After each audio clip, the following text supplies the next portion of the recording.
Well, this is the pulse here on the JoyNews channel. Away from education, we'll turn our attention to financial issues and the economy, because in exactly a week, the finance minister will be in Parliament with the government's economic policy and budget statement for the year 2022. One key issue Ghanaians will be keen to see government do is a measure aimed at addressing the high cost of petroleum products. The commodity has seen a 38% increase at the pumps this year alone, and Ghanaians are not taking it lightly at all, raising concerns about the burden it places on all sectors of the economy. So in hashtag Budget 2022 today, as part of our build-up to the budget presentation, we find out what is causing the hikes and whether governments can do something to bring relief to the people. So on your screen now is the breakdown of the average fuel prices all the way from 2015 to 2021. You've seen how it looks like.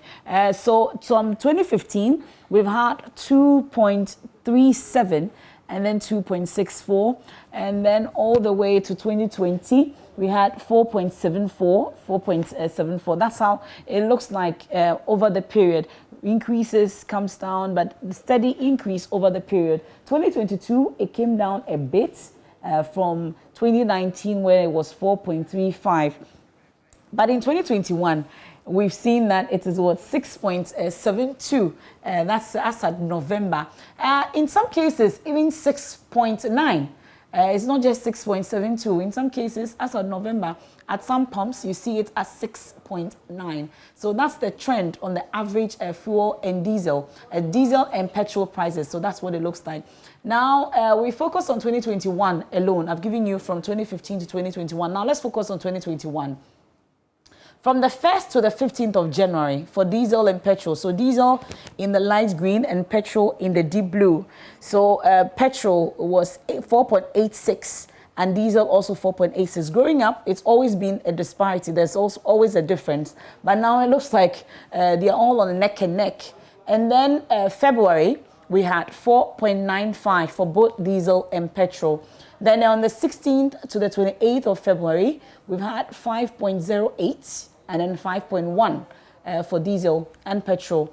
Then all the way to November now, the 7th of November, this is where we are, 6.75 and 6.75 for diesel and petrol. And like I said, just over the weekend at some pumps, you'll get it at what? 6.9 and 6.8.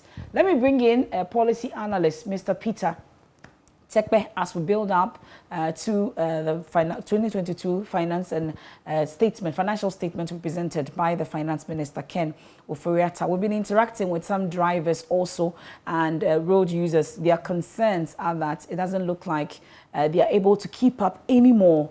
But Mr. Tekpe, you've been watching the trends. First off, when it comes to fuel pricing, as the Finance Minister prepares to deliver that address on Monday, are you expecting anything different?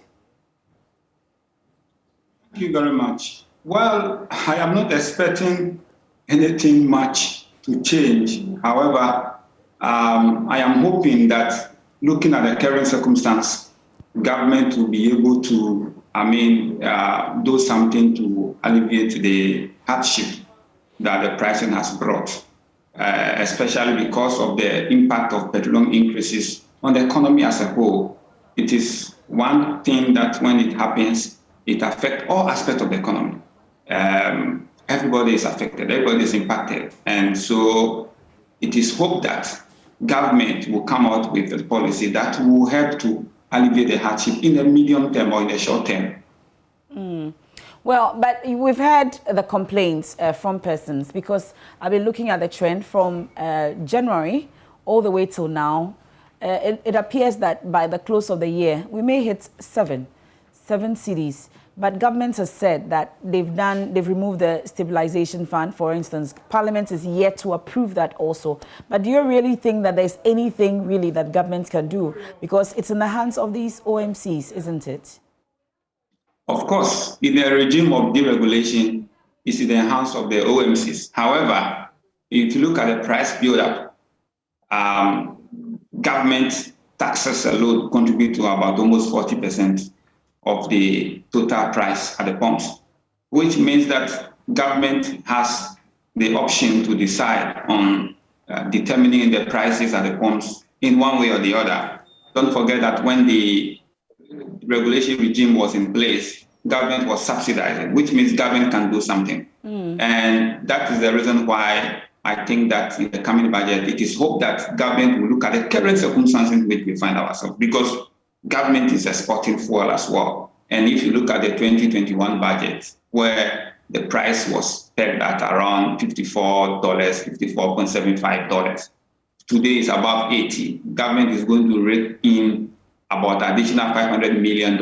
And so if we find ourselves in a situation where it has brought hardship, we don't forget that COVID has affected a lot of companies and the economy is not bouncing back. Organizations are not coming up. But supply chain challenges, logistics, cost of materials have increased. And so organizations are struggling in order to meet their costs of materials and also operational expenses. As a result, it is good that government also look at it in such a way that they weigh the options and then reduce the burden on the individuals as well. And that is the reason why government should look at a way of reducing the burden by bringing out a policy that will reduce the costs. So it looks like you are hopeful that on Monday, when the finance minister presents that budget, something will be announced to alleviate the plight of consumers. Of course, especially on the taxes, because that is where government has authority. That is where government can do something, especially. Okay. Prices on the world market, there's something you can do about it. But the one that is within your capacity, of course, the price stabilization and the recovery, I mean, the president has asked, the government is saying that in the next 2 months, they want to, it has not even started yet. But looking at the circumstance we find ourselves, I'm hoping that in the budget, government will say because of the challenges that it has brought to Ghanaians with regards to the world price increase in fuel, once we are importing and we have budgeted, we'll make so much, about $800 million revenue from petroleum prices, and we are going to make about 1.2 billion with regards to the current price against what we budgeted for. Government wants to come out with a policy to say that we are scrapping ABCD taxes to be able to reduce the burden on the Ghanaian within this period, so that when it comes back, they can bring it at any time. They have power to do so, and it is easy. I don't even understand why it's taking so much time for Parliament to even approve the one that they have reduced, because it can be done in a day. Okay. Mr. Tekpe, we'll leave it here. I'm sure as part of our build-up all the way to Monday, we'll be engaging you more when we decide on the next topic for the next build-up. Many thanks for your company. That's Peter Tekpe. He's a policy analyst joining us via Zoom. We've been talking about fuel prices, and it's on all our platforms. You can join the discussion also with #Budget2022. We'll short break, and when we return, we have sports.